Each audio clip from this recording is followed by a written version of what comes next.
No one at the shelter expected that night would change everything. It was almost midnight when the veterinarian Tomas walked in carrying a small cardboard box with trembling hands. Inside it, wrapped in a piece of damp cloth, there was a capuchin monkey baby, so small it fit in the palm of a hand. It barely moved. Its eyes, still closed, trembled from time to time, as if the tiny body was fighting something invisible.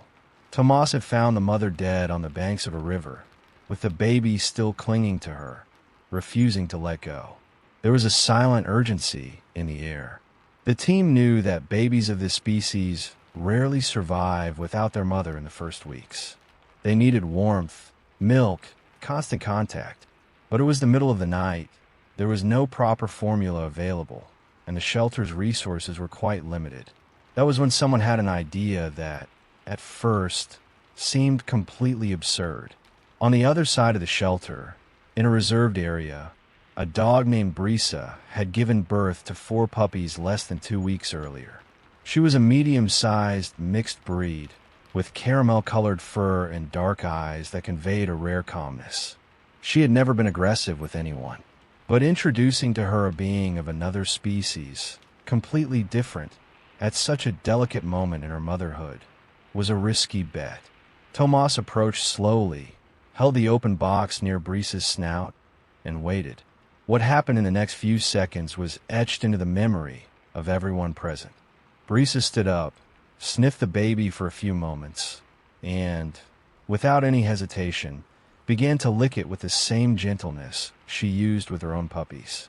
Then, with her snout, she gently pushed the little monkey toward her belly, where the other puppies were sleeping. No one spoke. No one took a deep breath for a moment. It was as if the entire shelter was holding its breath.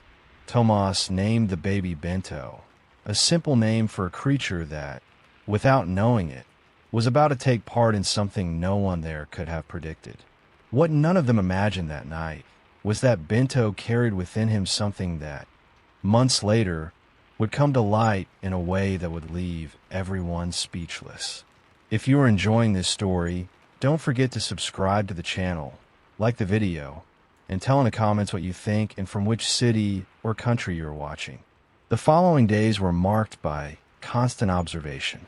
The shelter team took turns monitoring Brisa and Bento, not quite knowing what to expect.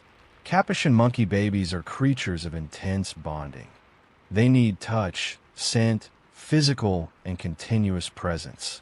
And Brisa offered all of that without asking for anything in return. She kept Bento warm with her own body, allowed him to cling to her fur as if it were a tree branch, and responded to any of his cries even before the most attentive caretakers noticed something was wrong. What no one could explain was how she knew exactly what he needed. It wasn't training, it wasn't instinct conditioned by prior experience.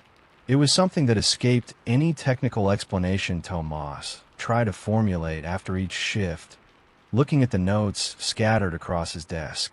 Bento was growing, slowly at first, then at a pace that surprised even the most experienced veterinarians at the shelter. In 3 weeks, he was already opening his eyes fully and exploring Brisa's face with his tiny hands while she slept. The canine puppies, for in total, accepted their strange sibling without ceremony. There was a routine among them that felt far too natural to have been built in such a short time. But it was around the 4th week that something began to bother Tomas. Every time he or any other staff member tried to pick Bento up, Brisa would step in front. She didn't bark, didn't show her teeth. She simply blocked the way with her own body, eyes fixed on the movement of human hands. It was a calculated protection, almost conscious, and that behavior raised a question no one had voiced out loud. How far did Brisa's instinct go? And where did something that had no name begin? The shelter director, a woman named Vera, watched the scene one Tuesday afternoon and stood in the hallway for a long moment. She had 20 years of experience with rescued animals and had seen situations that defied common sense. But this was different. There was an intention in Brisa's gaze that she simply didn't know how to record in the weekly report.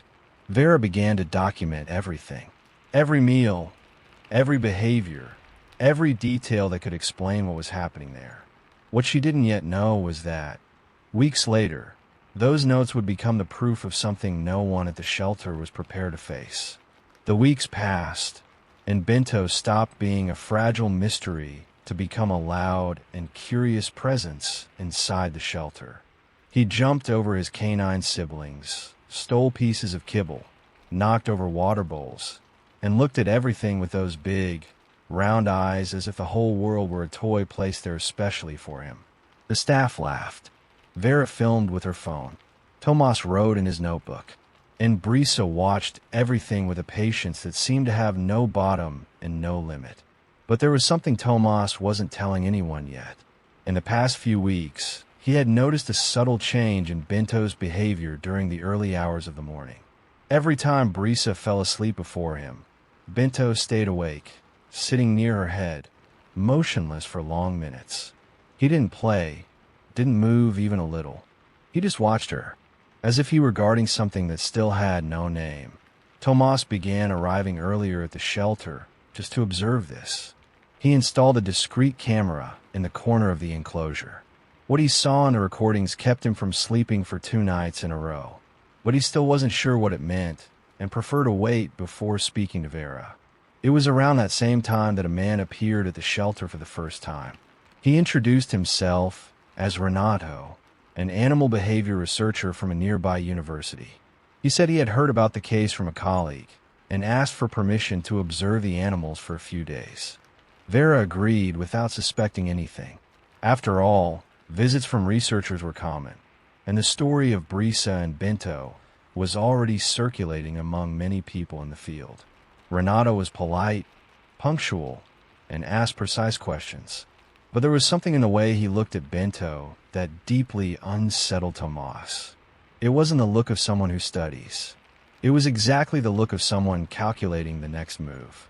On Thursday of that week, Tomas found Renato photographing Bento from an unusual angle, near the service exit, with his phone positioned below his waist. When he realized he had been seen, he slowly put the device away and smiled as if nothing had happened. Tomas said absolutely nothing at that specific moment. But that night, alone in the shelter's parking lot, he opened the file from the installed camera and watched the recordings again. This time, paying attention to every small detail he had previously ignored. What Tomas saw in those recordings was at once simple and deeply disturbing. Renato had entered Bento's enclosure outside authorized hours, within a 40-minute window when no staff member was present. He didn't touch the animal. He simply stood there observing, writing something in a small notebook he pulled from his coat pocket, and then left through the same way he had entered. Too discreet to be curiosity, too organized to be an accident. The next morning, Tomas arrived early and went straight to Vera. He showed the video without saying anything first. She watched it twice in a row, took a deep breath, and closed the laptop with more force than she intended. Neither of them spoke for a moment. It was Vera who finally broke the silence. 3 days earlier, she had received an email from an organization that described itself as a wildlife research center. The email asked whether the shelter would be open to a partnership to transfer Bento to a facility more suitable for the development of primates. The message was formal, well written, and Vera had archived it without replying, thinking it was just another bureaucratic request with no urgency. Now, looking at the screen with Renato's face frozen in the video, she clearly understood that the email had been no accident. Tomas called the university Renato had mentioned when he arrived. The Department of Animal Behavior's office confirmed exactly what he already suspected. There was no researcher with that name affiliated with the institution. There never had been. Vera called Renato in for a conversation that same day. He showed up on time, as always, with that controlled smile Tomas had learned to completely distrust. When Vera placed the laptop on the table and pressed play on the video, the smile disappeared for the first time. Renato admitted he worked for a private collector interested in exotic primates raised in domestic environments.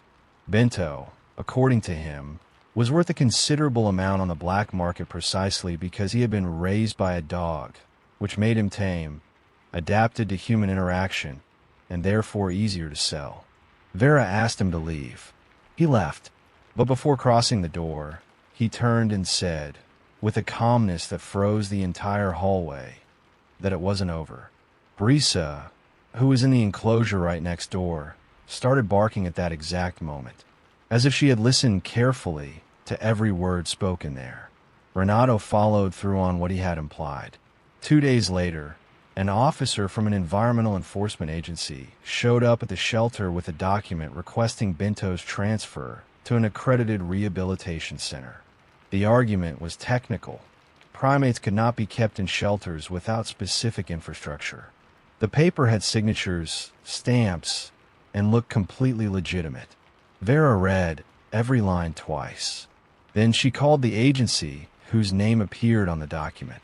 The attendant took a few minutes to confirm what Vera feared. That request had not been issued by them. No case was open against the shelter. The document was fake. This time, Vera didn't wait. She filed a police report that same afternoon, attaching the video of Renato in the enclosure, the email from the Phantom organization, and the copy of the altered document. The police opened an investigation in less than 48 hours. Renato was identified 2 days later, in a neighboring state, trying to broker the sale of another wild animal. He was detained. The shelter breathed again, but the story didn't end there. Weeks after the incident, Tomas finally showed Vera the recordings he had kept to himself since the beginning, the ones that had kept him awake at night. In the footage, Bento appeared in the early hours of the morning, sitting beside a sleeping Brisa, placing his small hand over her snout with a gentleness that seemed impossible for such a young animal. He stayed like that for several minutes, motionless, attentive, as if he were doing something he simply knew needed to be done. Vera watched without speaking. When the video ended, she kept staring at the screen for a long time. No book on animal behavior explained that. No veterinary manual had a chapter for that gesture. It was something that existed outside classifications, outside theories, outside any structure science had built to understand the natural world. Brisa had done for Bento what any mother does for a child. She was there when he needed her most, without asking for an explanation and without needing one. And Bento, in his own quiet and small way, had given that back every night in the only way he knew how. Some stories don't need an explanation. They just need someone willing to witness them. If you made it this far, don't forget to subscribe to the channel, like the video, and tell in the comments what you think and from which city or country you're watching. Share.